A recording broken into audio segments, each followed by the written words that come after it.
This is a FLIR camera, so this is what firemen would use to actually help save people. This is not a phone app. It's just an attachment for a phone, just so you know. I like to use this one because it is small, can be very discreet. We're going to be in spaces tonight where people don't like their cars to be filmed, and they definitely don't like to be filmed themselves. So just kind of keep that in mind when we're using this guy. And by the way, when I pass these out, feel free to intermingle your devices. The next device, you're actually hopefully going to share it. But it will be primarily assigned to one person. But anyway, back to this guy. So obviously you should be able to see me in there, right? Red, orange, and yellow guy.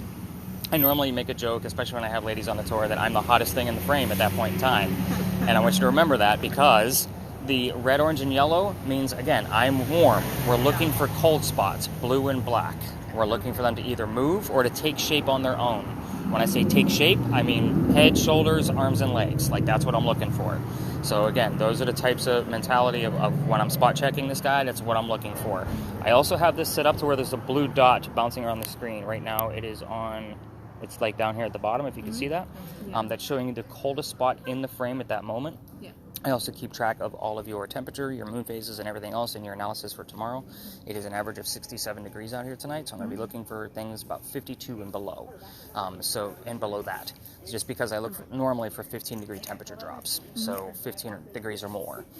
So does this capture something every night? Not necessarily, but when we do, it is a holy cow moment, just so you know. It's not always a real-time moment as well, so it is one of those things where if I don't follow up with the camera, normally when I have my 10 people, this is the last thing I'm following up with because this is normally caught in the review the next day. What's going to happen with this first? Anything else you heard on there, Caitlin, besides no brainer? Okay. I didn't have any readings over there whatsoever. So, first off, this is a place, again, I'm going to start withholding information. I'm not going to give you questions like what color is George Washington's white horse, like what we did over there at the Big Red Barn. So, where the heck are you? You are in the Charles and Eliza Pinckney Mansion site. So their mansion used to sit in the front of this space where those two little measly cars are parked. We are actually very fortunate because it's Sunday night and there's not a whole lot of cars in here. On a Friday and Saturday, we are dodging the cars in here. But their mansion, like I said, sat in the front. Eliza's garden lined up with Five Church Restaurant over there to your right, Michelle, and it came all the way across, and we are standing in the servant and slave quarters for the home. That's the layout of the land, so who the heck were these people? Charles and Eliza had a son named Charles, and they also had a nephew named Charles. Did you see why I wasn't excited about the Charles that we caught over there already? Yeah. This is why we look for secondary clues. I always need to know which Chuck we're talking to in the event one's coming through.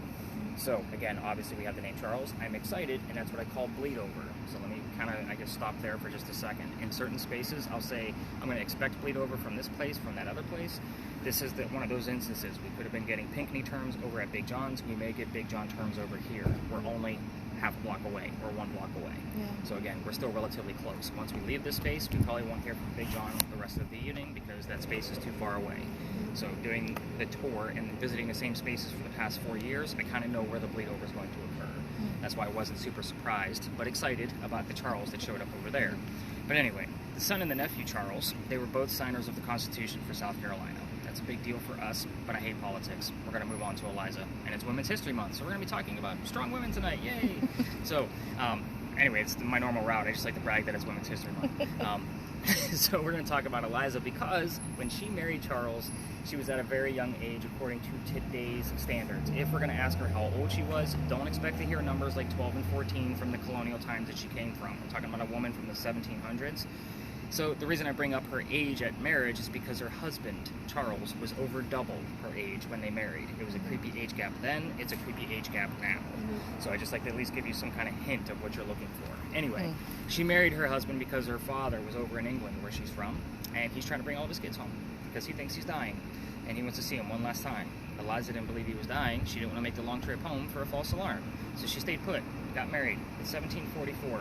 You don't get married in that year to get a green card. We're not a country yet. So there's no such thing as a green card.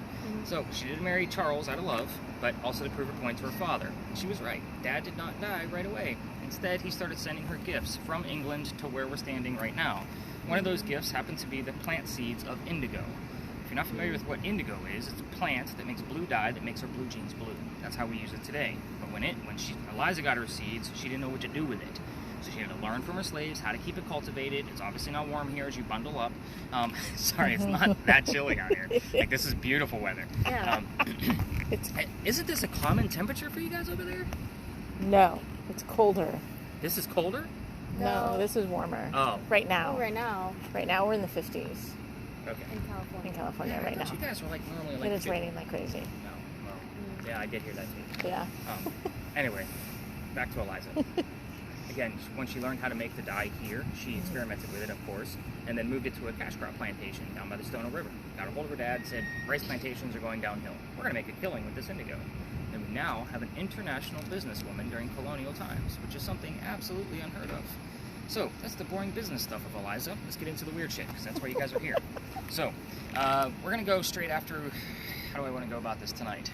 So, I will be honest, this is a place that I was looking to retire, just because I've been coming here for 4 years, and sometimes I get some nasty ghost hunters, but this is a place of respect. This is a prominent English woman. I was getting nasty messages through there that was not radio chatter saying, please just leave us alone, like over 13 different radio stations, because yes, I can analyze that stuff. So I took a break from it for a few weeks while I was figuring out, because I change this route every year anyway, so when my repeat customers come back, they don't see the same spaces, but I always have new gear to play with anyway. But anyway, I decided to come back because things were calming down a little bit. So we're going to go straight after Eliza's death, something she's comfortable about talking with. We're going to probably stick to that, and then I'm going to give all the answers to all of the questions that I normally ask in this space before we leave the area. So, Eliza's death, you can ask how old she was, you can ask what she died from, where she's buried, what president was a pallbearer at her funeral. Notice that none of these questions are yes-no questions. If, in the event, you start asking yes-no questions, because it's very easy to do, I will correct you. English major, yes, that's what I went to school for. So I will correct you almost every single time. It's not me being a bad dad, it's a matter of like, you're not going to get an answer that way. Yeah. So again, if you get a real-time moment of like, hey, were you happy with Charles? And you hear yes, okay, possibly, maybe, doubtful. Yeah. So I want the Charles made me happy kind of mentality, if that makes more sense. Let me see if I have anything on the word list. Yeah, still a bunch of nothing. So I'm still only have that Charles, which means you probably just missed something while we were over there, which is perfectly fine because you were listening to me. Also, before we make our 2 laps around this location, when I say 2 laps, it's going to be brief because I promised Eliza, I come here every night before I meet with you guys. Like, I park, you guys know where I park, so I cut through here to go meet you, and I always stop for a minute and let her know how many people I'm bringing. I do it every night, just to keep the peace. So, with this guy, let me explain. This measures electricity in the air, like I mentioned. If you were to put this behind your TV set, it would read between 40 to 60 milligauss. So, that's pretty decent range. The average spike of this location is 18 to 22, and that's a spike. That's normally a height. That'll be, normally the highest thing we've seen.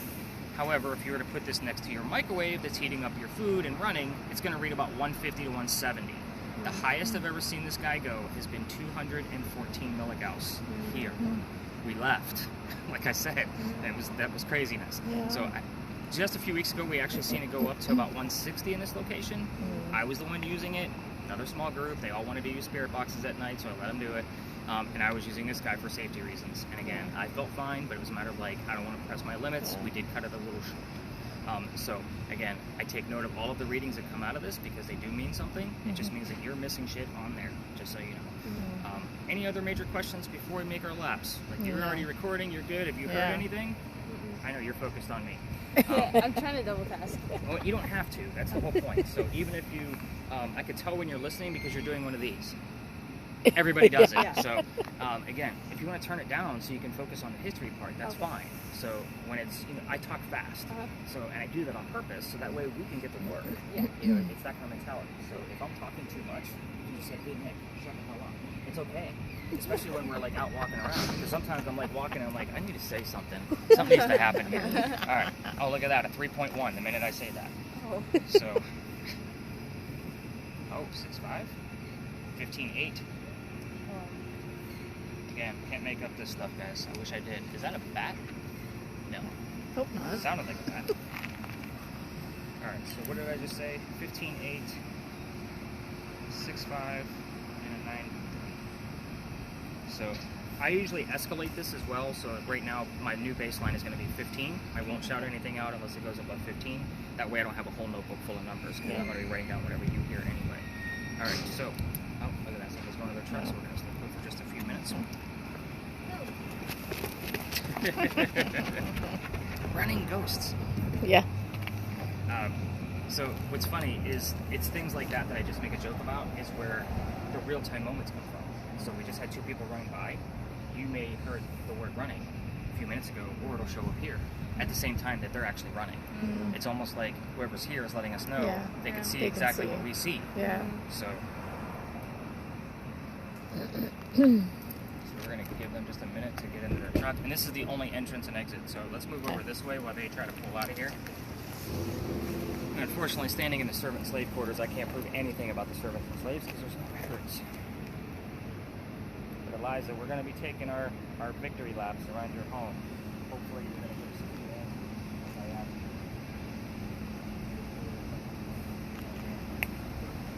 I'm most curious about. How old were you when you married Charles?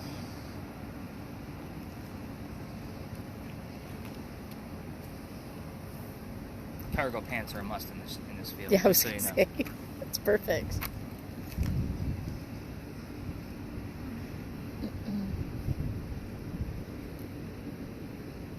And all of my ratings just went down to 0. You can see I got absolutely nothing.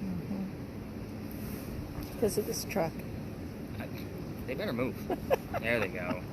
They heard me.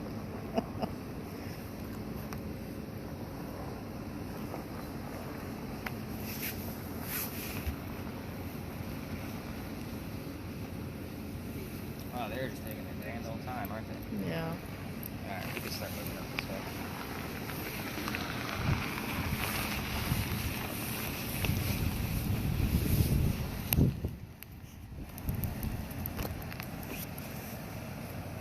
Liza.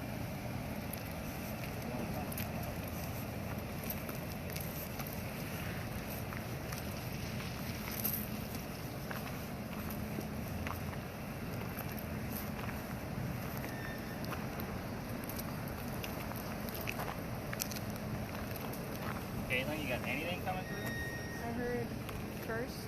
Okay.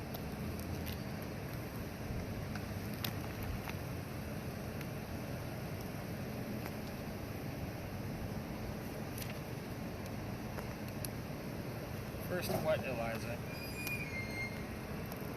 Let's finish. You can hold me. You're gonna get Oklahoma. Oklahoma. It's a weird state to be hearing on the radio in South Carolina. Here's what happens when I hear weird places like that, or even a nationality. Like Yeah. that's not. I don't know how I put this. So if I hear like something like Mexican or Puerto Rican or something very specific, it's usually for a guest on my next tour because we'll also have that person's name. That happens probably a good dozen or better times a year. So that's why I write down when I hear weird states. I'm gonna take it because Yeah, I don't know 'cause who's you gonna be don't on the know. next tour. Yeah. Nobody else. That's kind of vague. Specifics. What's funny is my word list says details right now. It does? Mm-hmm. Oh, how funny. Now it says net. But yeah, it was details just a minute ago. Mhm.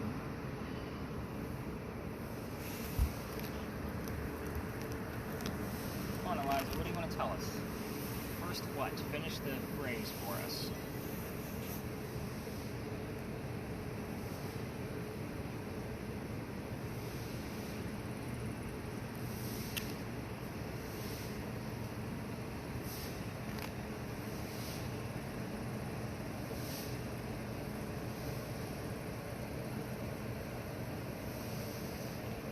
Anything crazy on the camera? Nada.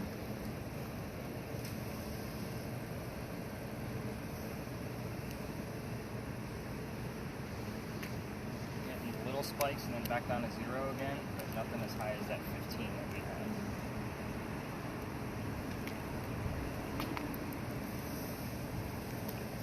Continue making it back.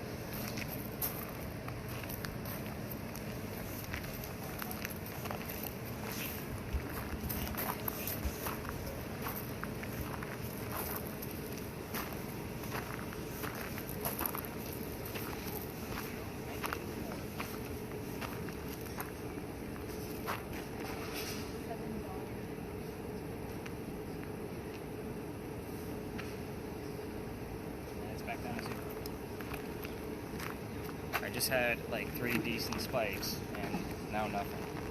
That's why I call it ghost hunting. They don't stand still. You gotta keep moving around. I wrote down for $7.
Star right now.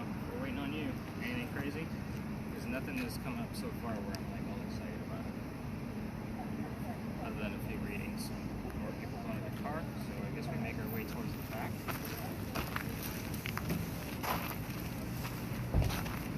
You're like a pro back there, just so you know.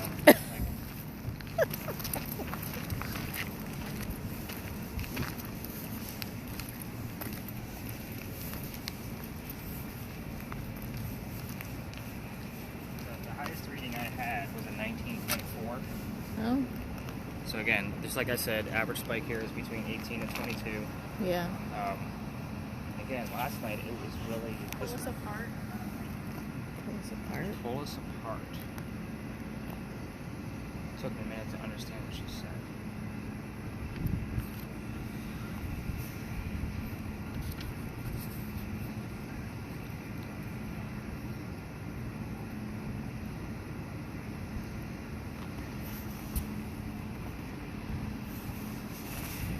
Even like the first, like I was waiting for the rest of the phrase, and it'll make sense here in just a moment as I go over the answers. So you basically have the gist of how to listen to it. I'm just not super excited about like what's going on. Yeah. Like, we have a couple of EMS spikes. You can stop your video and kind of give yourself a break. Again, I don't waste time when. So we're gonna just kind of we'll get out of their way and let them do their thing. So, but this is Philadelphia Alley. By the way, have you heard anything along the way here? No. No. Let's see if I got anything here before while they're passing by. I got nothing. It's a cute hour. How you doing, man?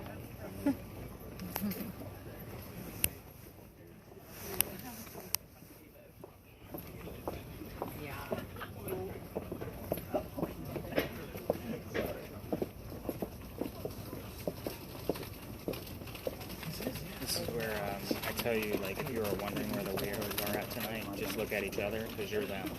So all of the typical ghost stories look like that. Yeah. So that's why, like, I don't do a ton of advertising. I like when you guys go to the restaurant or the bar and you ask, like, hey, what's a great ghost tour? And your server goes, there's a guy. Yeah. And that guy is me. Yeah. Like, I love being that underground thing to do. And so I make sure, like, you guys book through TripAdvisor or Viator, right? Yeah. So I don't like to be the number one thing to do because I'm the most expensive. Yeah. I make sure I'm in like 10 to 15. Yeah. So I have control of like where it goes because I pay TripAdvisor that money and say, this is where I need you to place me because I want them to see all of that stuff first. Yeah. Okay, that's stories. Oh, snap, he's got equipment. I get more bookings that way than if I were to be at the first thing at the top of the list. Yeah. But anyway, not to talk business with you guys. I just want to kill time. Well, there was I forget what the website was, but there was a website that had all of the tours and descriptions. Okay. That's where we read your description. And then I gave her the link and said, okay, read through them and see which one's appealing to you. And of course she picked this one. Interesting. So it wasn't like, I mean, you booked a TripAdvisor Viator. I just clicked on the link and that's where it took me. Gotcha. Yeah. So whoever wrote that website, Yes. it's like an affiliate thing for them for TripAdvisor. so. Because that's where everything went. Yeah. It's interesting. Yeah. Yeah, I find it always interesting. I heard sacrifice. Yes and no. We're in Dooley's Alley. So this is where some of the ghouls used to occur. So I'm going to tell you the same story that he's telling down there, and then we're going to go into a little bit different detail. So here's how this story goes. There's a doctor that moved down here from Rhode Island. So I want you to keep the letters R.I. in the back of your brain for just a moment with the Rhode Island piece. So he moves down here. His name is Dr. Joseph Brown Ladd. He moves here because he's supposed to get married to his fiancée, Amanda. Amanda just inherited a bunch of money from her dead parents. She has an attorney that's helping her out with all of this cash. The attorney thinks that Dr. Ladd is just after Amanda's money. So he tells Amanda, get rid of this doctor guy. Yeah, that's not what we're going to be doing. So Dr. Ladd moves to Charleston to prove that he's not after Amanda's money. As he's coming into town, the coachman set him up to be robbed and killed. So it wasn't a good start to his stay in Charleston. Somebody was walking by with the name Ralph Isaacs, R.I.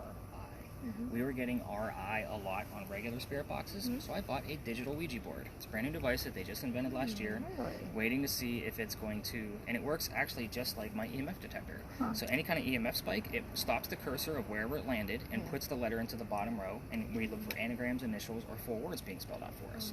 We've gotten R.I. in here with it a couple of times, but again, that's a new concept even for the ghosts. So it's like we're training them on how to use it.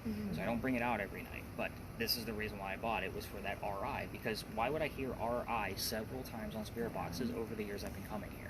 So it's just a weird thing to hear.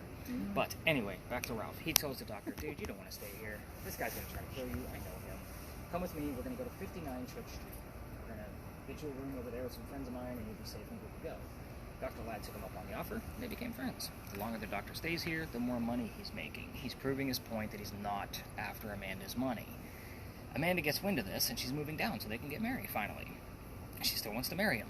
And when this happens, Dr. Ladd became known as the Whistling Doctor.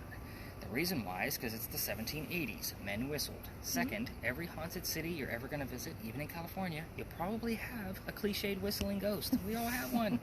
So there's proof of this one. I'm going to get to that. And I promise it's not fake proof.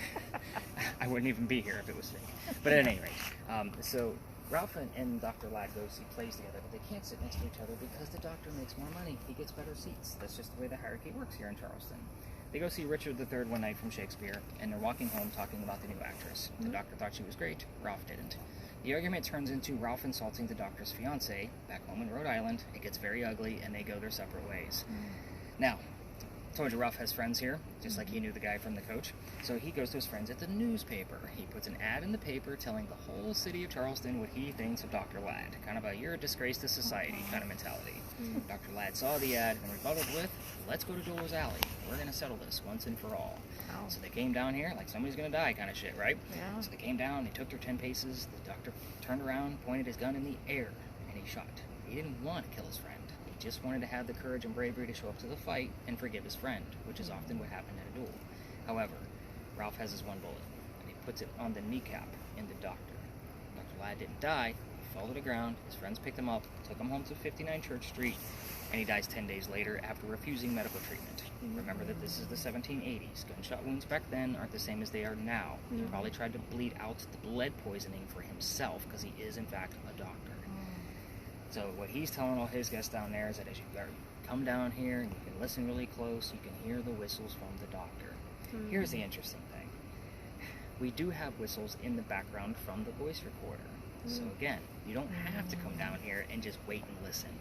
Walk through here, turn on your voice recorders from your phones, and test it for yourself. However, keep in mind, every local knows the story. Anybody walking up and down Cumberland or Queen Street is going to throw a whistle down the alley. We're actually going to come back down this way to get you guys back to your car.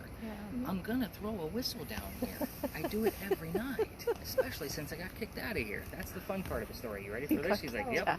Yes. The neighbors might be nearby as I tell this story.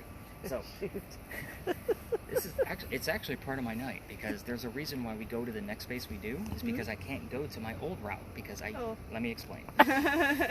So, this alley didn't go all the way through this way. It was actually cut off about halfway.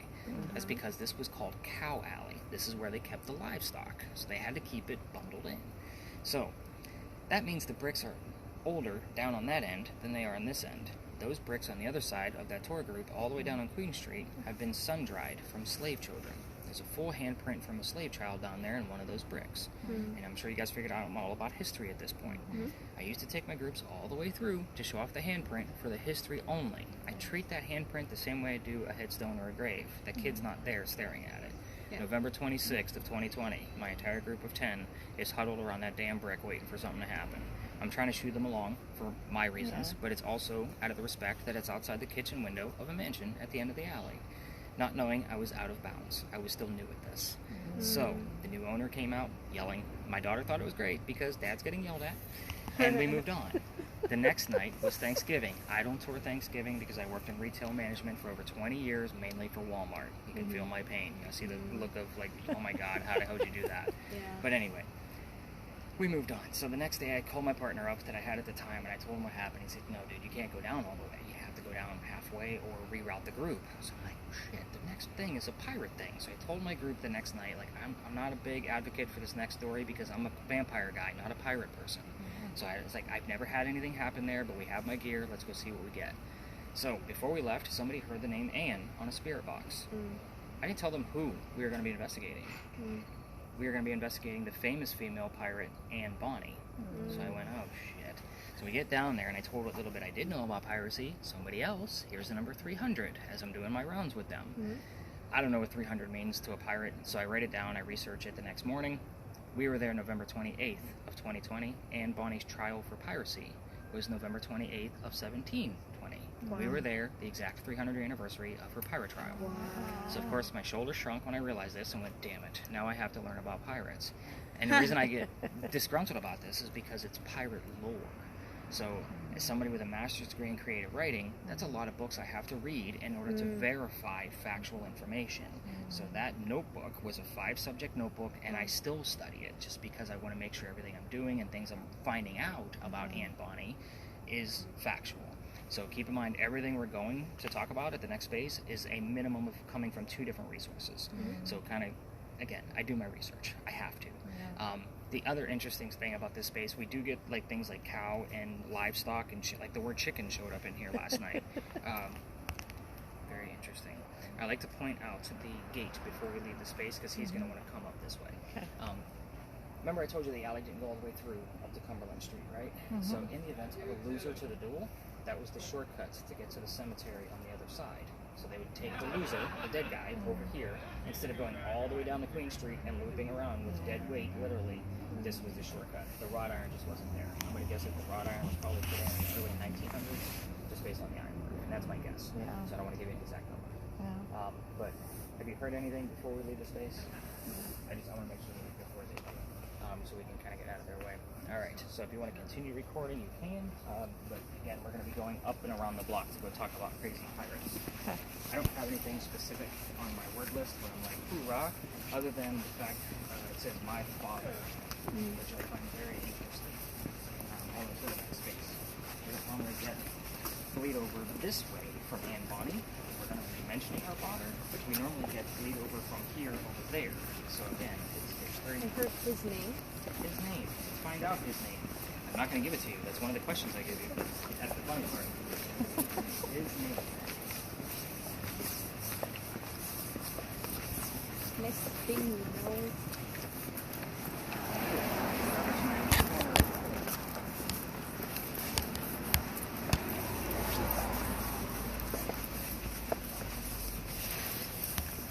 Folly Beach.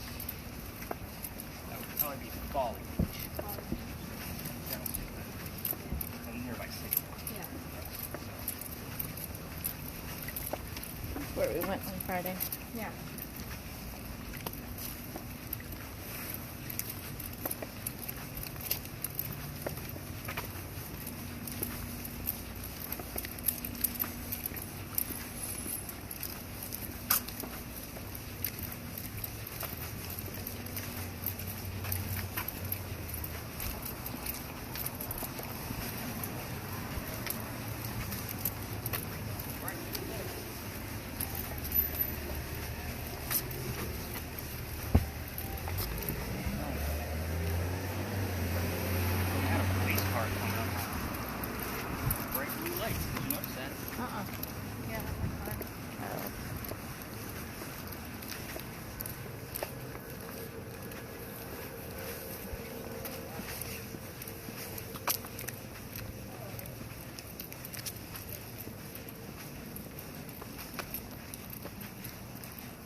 thing was at 58 when I pulled it out of my pocket.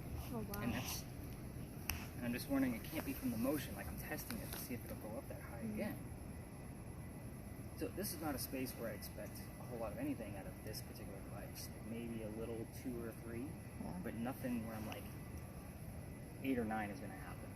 That's why I was like 58.4. That's a little high. It's really high. That's why I'm testing it by, it was in my pocket, it was up against me, pulled it out, and I still only get it up to a 6.7. Because when you move it, it creates energy, so it's going to measure that. Yeah. So again, 58.4. I don't know if I'm going to write that one down yet. Let me think on it. Like, that's really high. Like, that's still just a weird anomaly. Anyway, what's beautiful for us again, we're down to 2 cars, so that's wonderful for us. But we're going to be discussing that little tiny building over there. Those are not not crosses on the building, by the way. They're earthquake bolts. You guys being from California, do you know what those are? Yes. Okay, so earthquake bolts, I have to explain it to us East Coasters that they're basically turnbuckles. You know, they have no idea. And they're like, oh wow. I'm like, yeah, it's a great idea, it just doesn't work. You know, because again, earthquake bolts don't really work, but they're all over Charleston because of that great earthquake of 1886. So I point these out because that's part of the reason why we're here. Those are the first set of earthquake bolts that Charleston ever put in. And the reason for it is because that's the oldest government building in South Carolina. It was finished in 1713. They wanted to make sure it was going to be protected. So we're here because this is what I call a familiar ghost. I'm going to take a drink of water because you guys got me talking a lot tonight. But at any rate, so we're here. You watch TV shows, right? So they actually use a teddy bear to attract a child ghost, right? Have you seen those before? So they call that a familiar item, right? They're using it because the child would recognize it. Same principle here. We don't have many buildings this old. This building was being constructed at the same time that Anne Bonny was coming here to start her new life. So that's part of the reason why we're here. I will tell you that this is a hit or miss location. You would think that with most paranormal places, but with this one, and particularly because we do have other buildings somewhere close to this being age of it, she might be somewhere else. The hope here is that she's going to be here at the same time that we are. So let's get into her story. The building took 10 years to build. Does that sound like our government? Small building, 10 years? No, not at all. I'm going to answer for you. I do get a lot of people who are like, yes, it does. It does. And the government. One night I actually had a CIA agent on my tour, and he's like, you realize I work for the government and you keep making cracks about it? I'm like, yeah, I don't care. I'm a normal citizen. Like, I can do it. But at any rate, so 1713, we're going to start right in the middle of its construction because that's when Anne came here. So follow me, there's a few twists. I will slow down on the twists. 1708, a young lady moves here named Anne Cormack. She comes here with her father, like I already previously mentioned, and his mistress. The mistress is Anne's mother. Are you with me so far? Okay, the 3 of them are running away from her dad's angry wife. So basically had an affair and had Anne, and the wife is angry. You got that? Yeah. You kind of looked a little like, shit, I don't get it. So that's okay, that's why I slow down. Okay. But anyway, they land in Georgetown. So how mad was that wife, by the way, that they had to leave the country by boat? There's no planes. 1708, like, that's an angry woman. Anyway, they land in Georgetown. Dad bought a plantation. Georgetown is between us and Myrtle Beach, so it's about an hour and a half north of us. So Mom died pretty quickly after arriving, though. So that means he's sending young Anne down here to sell anything from the plantation to keep things afloat. Hence the familiar building. So, Anne back home in Ireland was said to be a badass back then. They say that she killed a servant when she was only 7, 8, 9 years old with a knife to the belly. So again, just like to give you that mentality of this young lady as we kind of move through her story. But we have had the term knife, servant, and belly all in the same evening. So again, this is how we learn about this stuff. I can't make it up. Back to Anne. Fast forward, the building's done in 1713. By 1715, pirates are starting to come through Charlestown. Anne is stoked. Why? Because she's going to fall in love so she can earn her freedom, just like a man. It's a man's world. She wants her freedom, just like them. First guy she falls in love with. I said first because there's a handful, and we're going to go through them all. First guy is James Bonny. You already see where this one's going. Dad didn't approve. He's a filthy pirate. They ran away to Jamaica. They got married. Anne Cormack becomes Anne Bonny, the famous female pirate. But when she gets down there, she realizes that Bonny is not Captain Jack Sparrow like what she was hoping for. This guy turns out to be a privateer. He's a spy for the British, in essence. So he's a coward. This is not who she wants. She wants that swashbuckling pirate like Johnny Depp. So the next guy she falls in love with is John Rackham. They call him Calico Jack. This is the guy that they based your Johnny Depp character off of, just so you know who this is. So this is the guy that she wants. He has his own ship. Anne wants to be part of the crew of that ship. You can't put a girl on a pirate ship. Do either one of you know why? Think family-friendly tour, by the way. I get a lot of really raw answers to that. It'll be raped. It's bad probably. luck. Oh, it is? Yes. Oh. It's as simple as bad luck. And I do get that. I mean, don't get me wrong. I get a lot of little kids on the tour, and especially when I have young ears, I'm like, all right, parents, think family-friendly. Yeah. Why can't you put a girl on a pirate ship? So unless somebody knows what the curse is of being bad luck, then I get those kind of answers. Yeah. So anyway, he makes a deal with her because he doesn't want to let his crew know that he has a girl on there. He tells Anne, if you dress like the crew and look like them, you can be part of them, but you're going to be a female in my quarters. She's okay with the cross-dressing bit because Dad used to hide her as a boy apprentice back home in Ireland to hide her from his wife. So she gets it. Let's do this. But we're all adults here. I know that you're 18. She's like, yes. Yes. But she's going to be a female in his quarters. She's eventually going to get pregnant. You cannot have a pregnant pirate dude on the crew. Somebody's going to figure out that she's a girl. Yeah. And they're going to vote Jack off the ship. Yeah. He decides, before she starts the show, he's going to drop her off in Cuba. Go have the baby here. These are friends of mine. They'll help you out. Come back later and we'll figure it out. She goes and has the baby, but returns with no baby. We have no idea what happened to the child. No amount of my research that I've ever done ever figured it out or found any kind of logical reasoning. The interesting part of the story is she comes back dressed as a girl.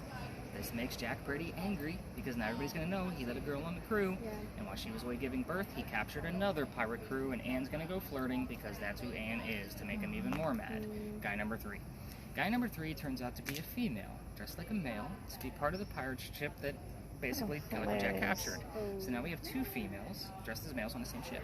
Her name is Mary Reed. She went by Mark Reed to become a pirate. Her and Mary became friends, possibly lovers. We're not going to really know for sure, ever.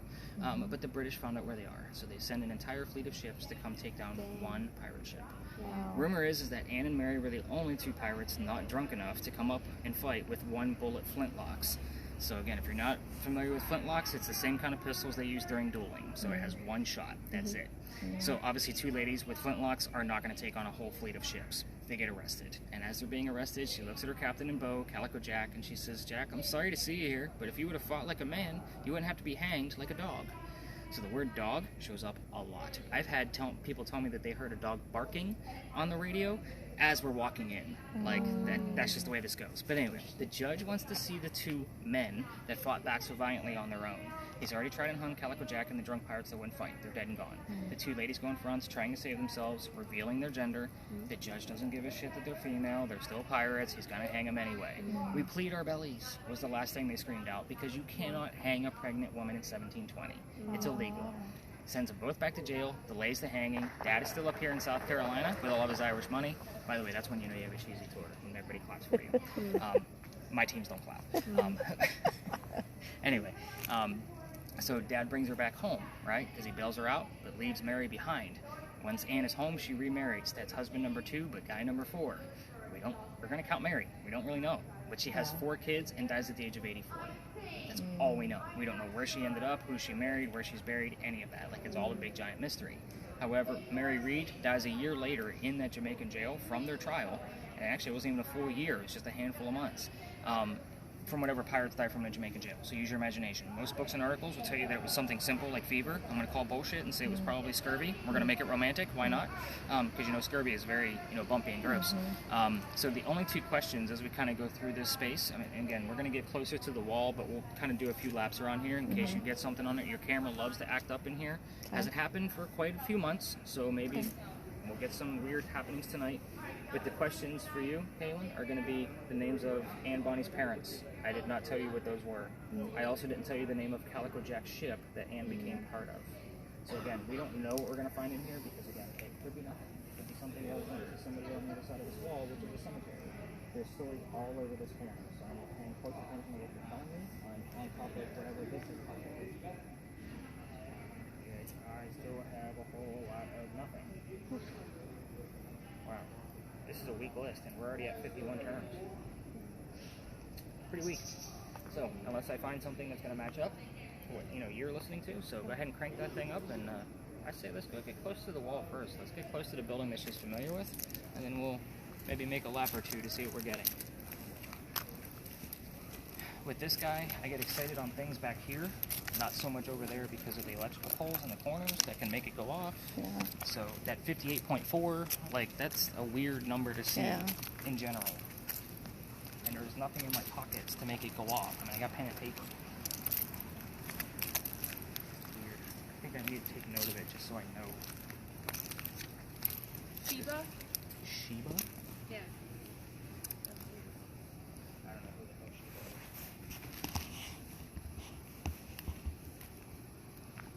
And I wrote down that 50 that you heard earlier. Just in case. One of the biggest orbs I've ever caught has been at this wall. I shouldn't even say one of. It was the biggest. It was bigger than my head and moved intelligently. Wow. Appeared in screen and disappeared in screen. It's crazy. It was. Indeed. And I didn't find it till the next day. I didn't even know it was going on. It was with the infrared camera that we use. Oh. So.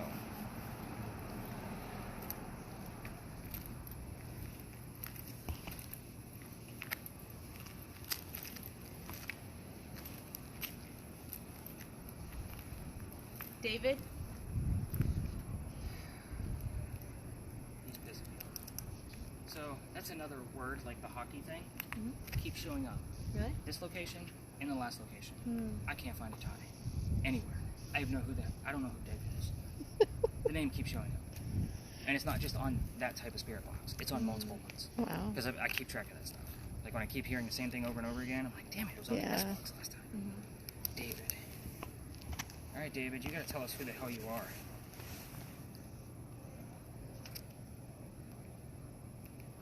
I asked what the name of her baby was. Can't prove it because there's no records. Yeah. But maybe that's who it is. I have no idea at this point. Nor will I ever be able to prove it. Yeah.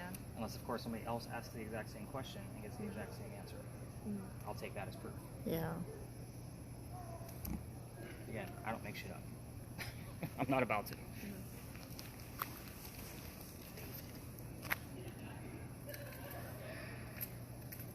Maybe I'm getting a David from Oklahoma coming up soon.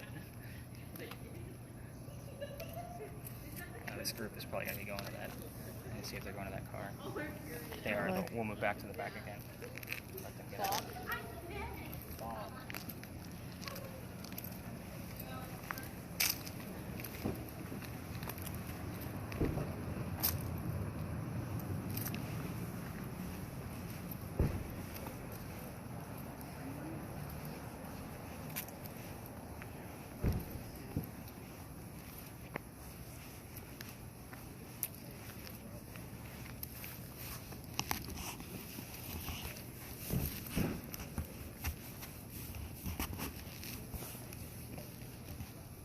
By the way, you realize it's 70 degrees out here. I can see it. Her private mansion?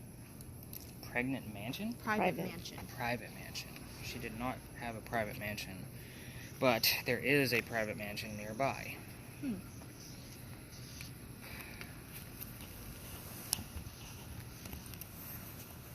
I get sometimes frustrated in real time when I know there's some piece of history nearby, but I don't have a specific enough thing, or I get names like Bob and David where I'm like, Yeah. You don't have to tie it together. and I get excited when something comes up like a date, and I'm like, oh, something to look up. You know what I mean? But David and Bob, I don't know who Bob is, but I'm definitely going to dive into David again. But that private mansion is on the other side of the Powder magazine, and it actually it's called the Nicholas Trott House, because that was the first Chief Justice in the United States. 92.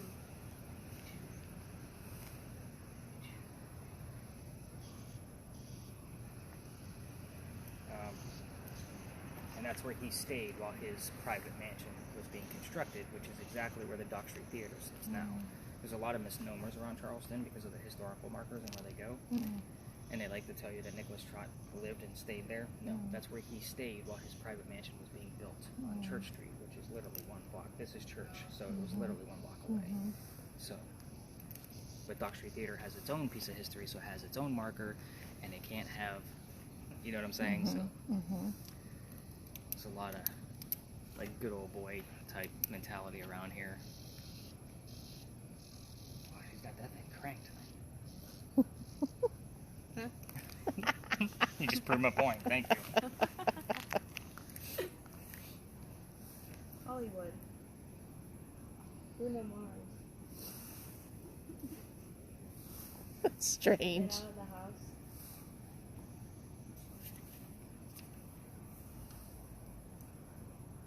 Huh.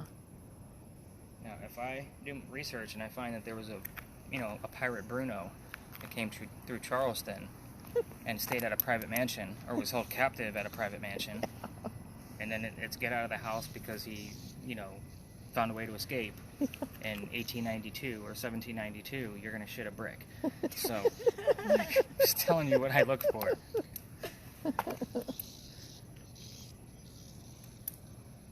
And I find these things, like, you chuckle, but this is what I do. This is why all these little phrases, like what she's going through. Yeah. Yeah.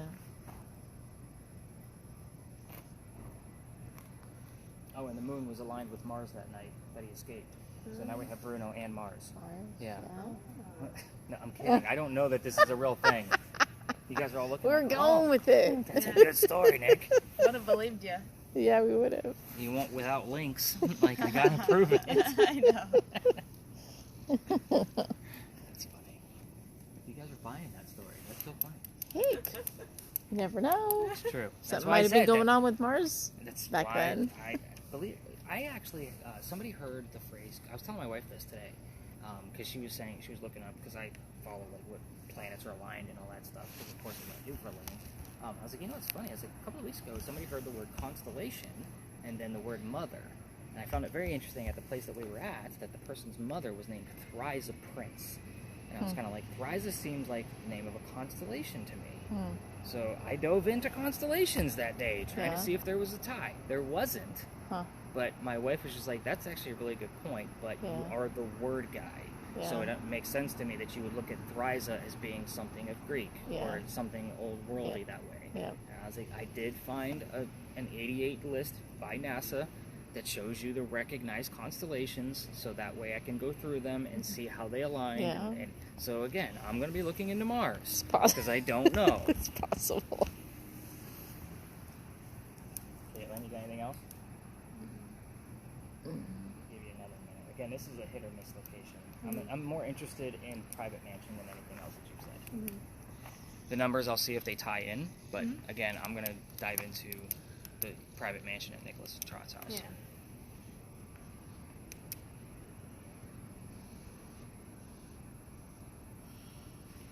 Flowers? Is that Bruno Mars again? I could buy you flowers? That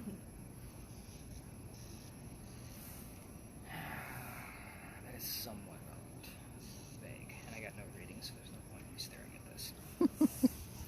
Alright, let's head over towards the wall. Let's get you guys the answers.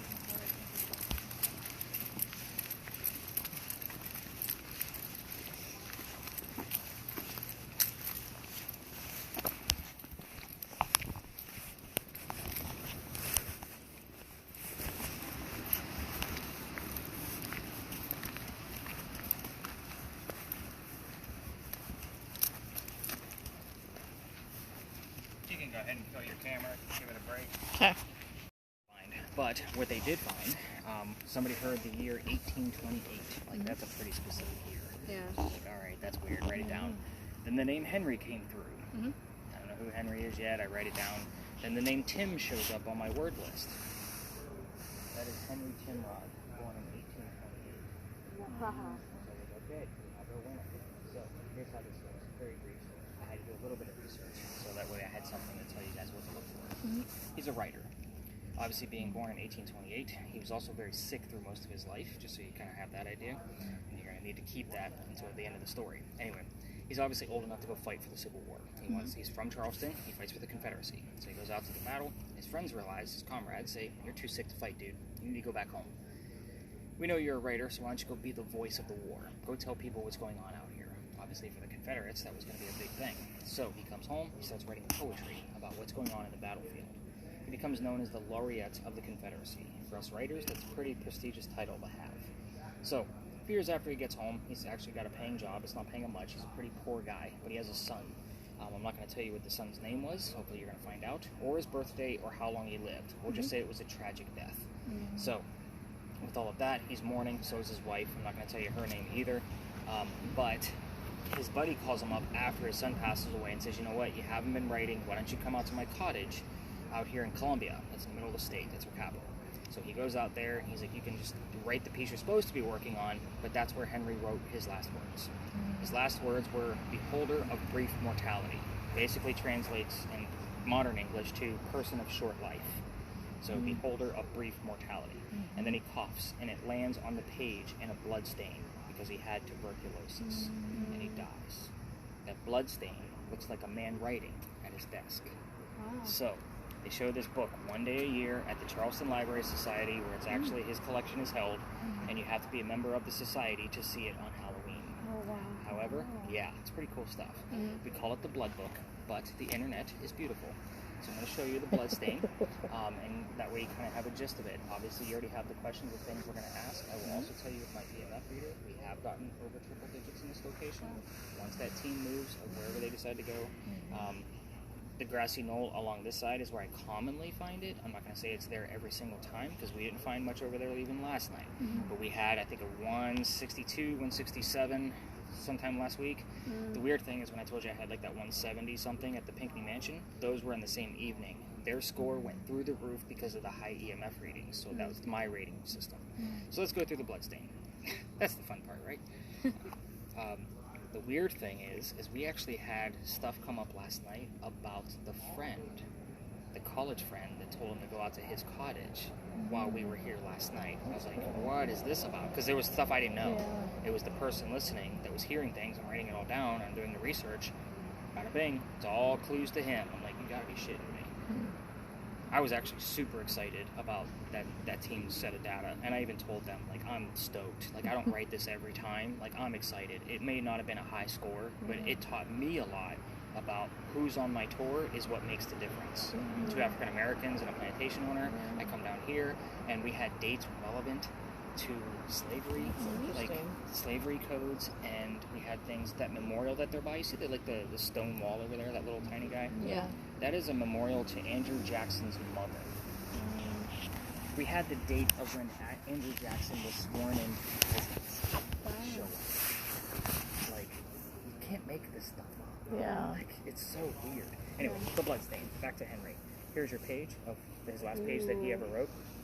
So, to me, it's just as interesting to have beholder of brief mortality. He coughs, dies, and this looks like a man writing. So, again, it's called the Blood Book. We have had the word blood and book show up here. And for some odd reason, there's another term that keeps showing up.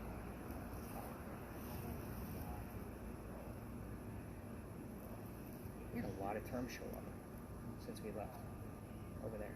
I have the letter R by itself. I don't know what that is.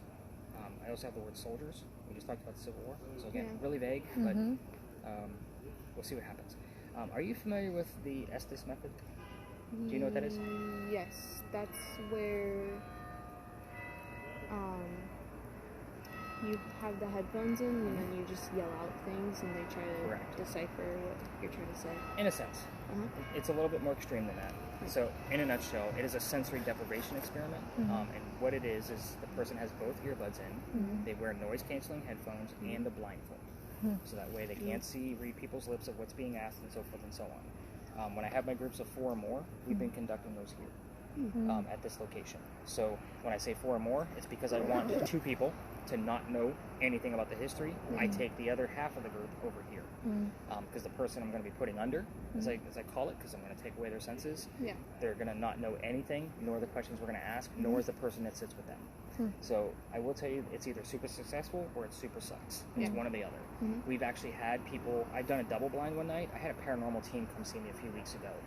They wanted me to help train like their newbies on board with spirit boxes because they never had any experience with them in real time. So I was training them how to do it, but I kept the 2 regular guys that have never done an Estes method before, and I did a double blind, 2 sets of headphones, 2 blindfolds, and I said, I'm going to take the other 2 newbies over here and teach them about the history and come back over here, and we'll see what you guys give us.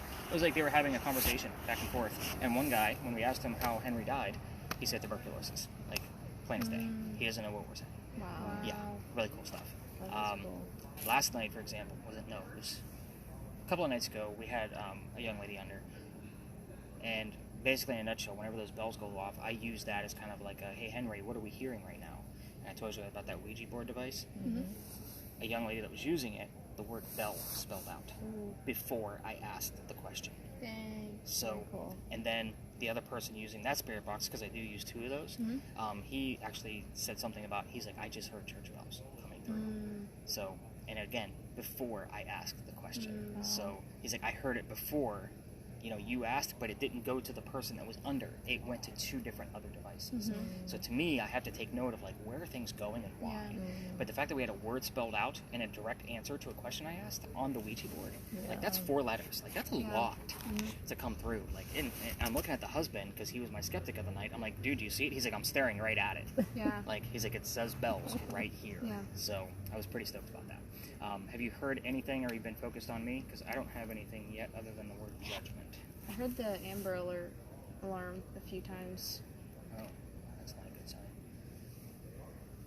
Like in real time, like no ghosts involved. Like that's not a good thing. I'm surprised my phone didn't go off. You sure it was an Amber Alert, or was it a weather alert? It came off multiple times. Just now it did. And it's really weird because the weather is passing through here, and the weather alert sounds a lot like Amber. So let me just check the weather real quick. Just to it's maybe it's not the amp. No, I think it's the sound that you hear. Remember the Purge? That alarm. Yeah. Write that down. That's scary shit. Yeah. It's weird stuff. Yeah, there's no major anything. It's not really. It might just be because it's a Sunday night and they're doing a broadcasting test. So it could be just one of those. But I say this is only a test. Well, you should remember those. Judgment.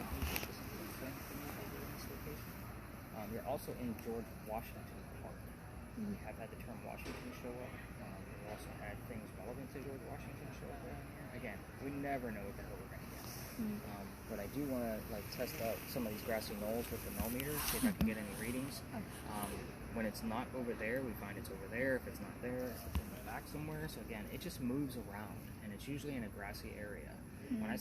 Those are the higher spikes. I do get other little spikes around, but those triple-digit ones, I just like to know where the hell things are happening. The SLS camera, that Stickman that you were talking about earlier. So I have one of those. I don't have the big chunky one like what they show you on TV. LiDAR technology from Apple works identically. So we have an iPad with an app, and we've been using it. Part of the reason why I've been using it is because somebody brought one of the big chunky ones to my tour one night. Yeah, people Did they really? Oh yeah, people bring their equipment all Their the time. own stuff. They want to test it in legitimate locations. Yeah. So anyway, we had a full 8-minute interaction with a stickman inside the gate next to Henry's bust. Wow. Here's the funny thing. When I say interaction, Henry, raise your right hand if I can read some of your poetry to this group.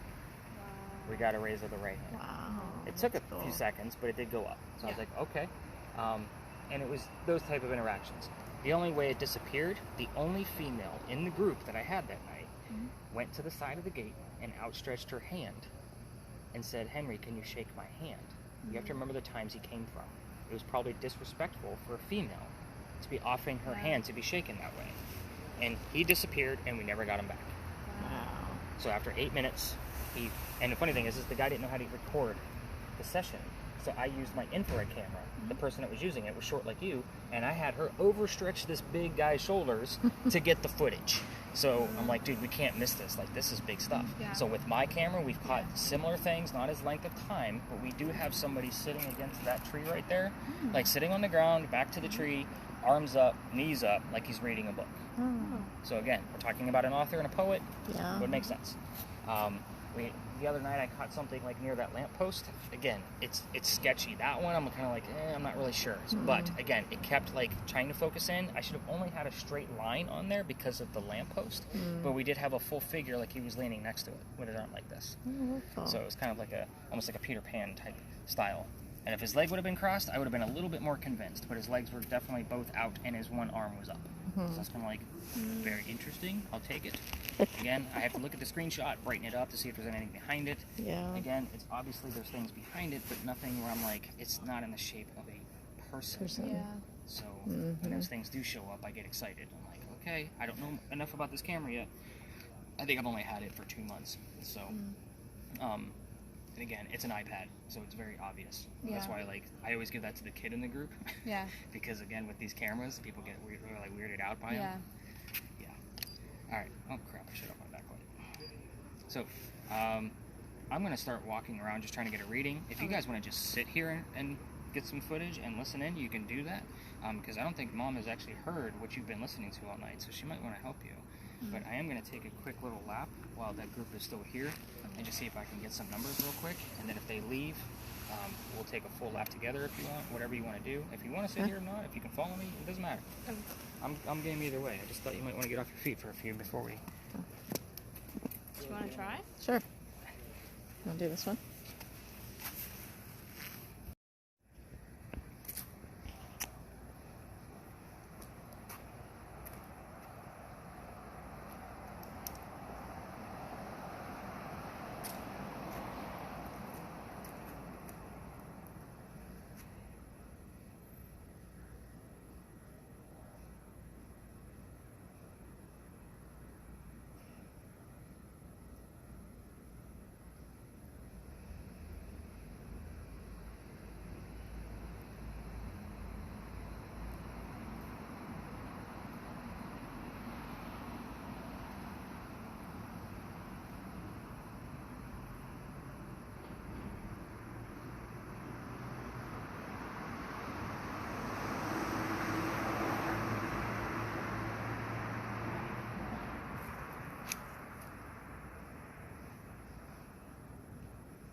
Anything crazy on there you can see? Mm-mm.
Yeah.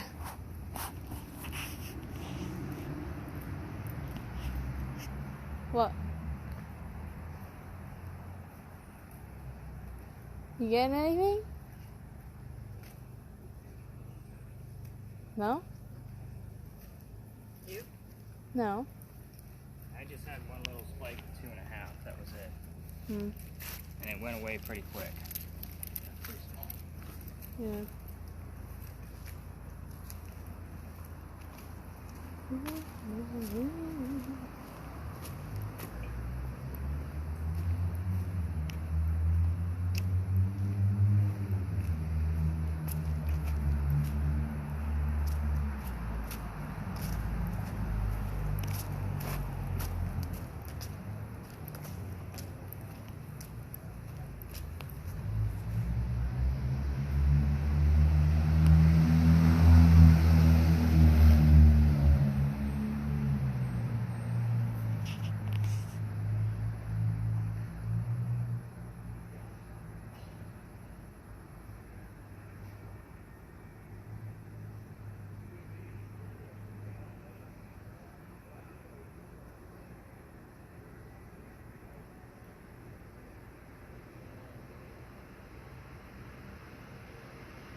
Yeah, as soon as I left.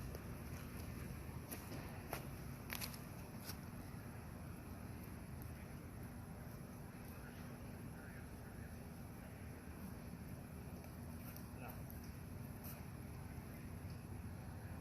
I seen a temperature change on that stone over there in the middle. Mhm.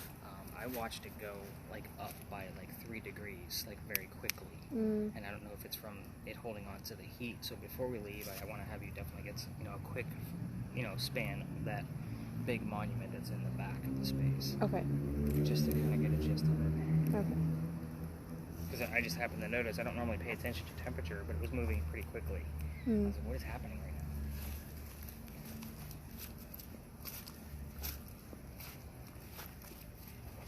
I got nothing. Yeah. Like little things, like 0.3, 0.5. Like this is where I get 160. Really? Yeah. And we've had it on more than one night. Dang. It's never consecutive though. Oh.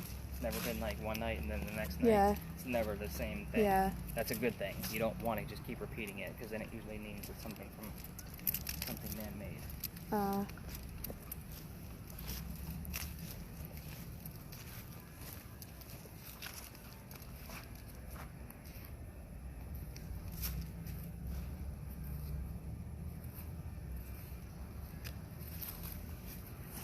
Joe, you got anything?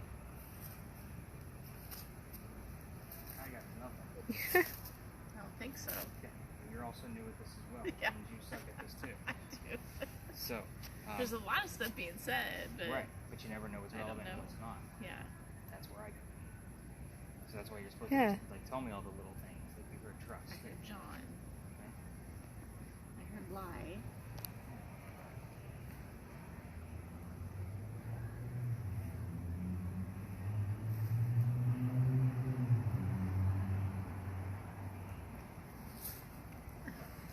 Gotta keep saying the random stuff. Huh? You have to keep saying the random things. Yeah. That's where things start to come out. And again, I'm not getting anything. She hasn't found anything. Mm-hmm. So we might not have anybody here to begin with anyway. Mm-hmm. So those random things are probably totally random. Yeah. I'm gonna write down in John and lie, but I don't know if that tour guide's name is John and he was lying to his people. True. Again, I make jokes He about might it. have. He might have been. I don't know. I don't know what story he was telling. Mm-hmm. Because everybody tells a different piece of history in this space. Mm. And what's funny is most tours will either start here or end here. Yeah. I was actually trying to stay away from this place just because everybody does that. But again, we're talking about somebody that nobody knows is haunting this place. They say he haunts the Library Society where his collection is. Mm-hmm. So that's why I've been getting answers from him here, which is so weird. But he's also a very shy, timid guy. Yeah. And there's a lot of tours in here. Probably Yeah. not going to get much. Mm-hmm. I was hoping with that one large group, like I was talking to him, you guys are here, like, hey, there's not many people in here, Right. come out wherever you are, Yeah. kind of mentality. So you'll hear that on the audio. But I still didn't get anything. I do want to walk past that Beauregard, which is the memorial in the back, just to see if the temperatures are going to be changing, so that way I know, like, right at the end I need to watch for sure. And then we'll wrap up this party since you're not giving us anything. Come on, man. I know.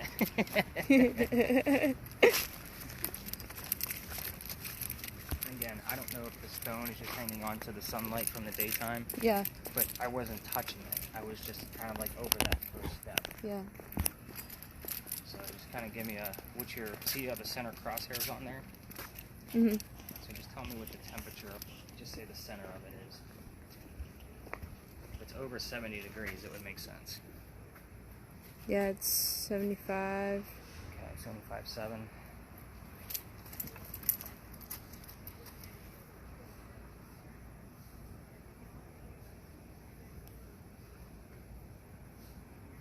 This is sitting right at 69.6 to 69.9. It went all the way up to like 71.2 or 71.6, Mm-hmm. and I watched it go up pretty fast. Mm-hmm. So, again, I wasn't like on top of it. I just wanted to kind of get a gist. I mean, it is 75 degrees. So, is it something paranormal? Probably not, but it's just weird that my device was going up so fast. All 80 now. Because there is such a thing as a heat anomaly. So the law of thermodynamics basically states that temperature isn't created, it fluctuates. So if it's warm here, it's going to be cold somewhere else around the world. It's the same thing in a small proximity. So if we have a heat source, it means it's cooler somewhere else because it has to balance. That's the reason why we have that different color fluctuation on your screen. So, but heat anomalies, I have caught them in the past. I tell people if you find something growing in temperature, like at a faster rate, then more than likely there's a cold spot being generated nearby. But that's probably enough footage for me to see what's going on. So Did it go up? it went up a smidge, not like it did before. So again, I don't know what was going on there. I didn't feel any kind of like heat flash or anything like. But at the same time, it's only 2 to 3 degrees. It was just moving really fast. Yeah. So she does have a 75-degree read on the stone, and mine went up to nearly 72 degrees. Yeah. So it could have been just from the stone. Again, I don't like to put false things in your head. Like, oh my God, we had something.